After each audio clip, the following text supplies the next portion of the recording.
azaldan paydo bo'lgan bisyor o'yinlar, arg'imchoq dor o'ynash, toptosh shu katta kurash. Kel do'stim birgalikda milliy o'yin o'ynaymiz, o'zimizning zamonaviy qo'shiqlardan kuylaymiz.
Bolalar, o'zimizda shuncha milliy o'yinlarimiz bor ekan, bilmay yurgan ekanmiz.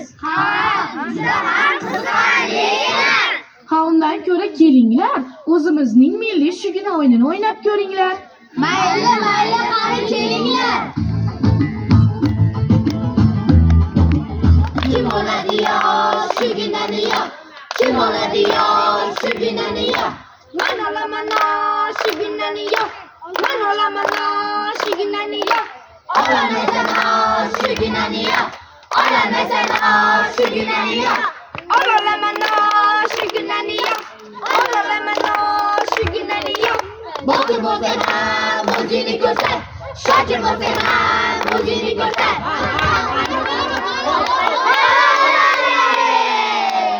Kim oladi yo shuginani yo? Kim oladi yo shuginani yo? Men olaman shuginani yo. Men olaman shuginani yo. Olamaysan shuginani yo. ololmaysan shu gunani yo, ololaman shu gunani yo, ololaman shu gunani yo. Botir bo'lsang ham o'zingni ko'rsat, shokir bo'lsang ham o'zingni ko'rsat.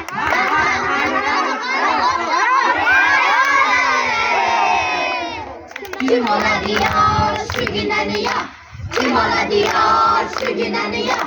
Mana shu gunani yo, mana shu gunani yo.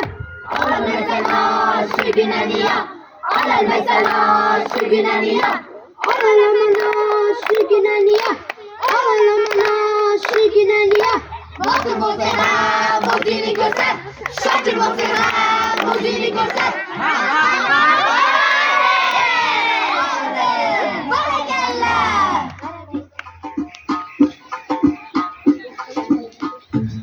Do'stlar, yurtboshimiz biz yoshlarga yaratgan 5 ta tashabbusga astoydil amal qilsak, biz kelajakda albatta buyuk inson bo'lamiz. Mana shunday zamonda jannat makon o'lganda bo'layotgandir bayram, keling ko'ramiz bahor. Yurtboshimiz bizlarga yaratish katta imkon, 5 tashabbus yaratildi, barchamizga qaratildi. Unda bordir musiqa, sport va texnologiya, yana bordir kitobxonlik, hattoki chevarchilik. Har sohani egallab, katta inson bo'lamiz. Yurtboshim ishonchini biz albatta oqlaymiz. Qo'lni qo'lga beramiz. Do'stlar, milliy o'yinlarimiz nafaqat bizda, balki shahrimizning boshqa joylarida ham bo'lmoqda ekan. Yuringlar, barchamiz ushbu o'yinlarni tomosha qilgani boramiz. Qani keting.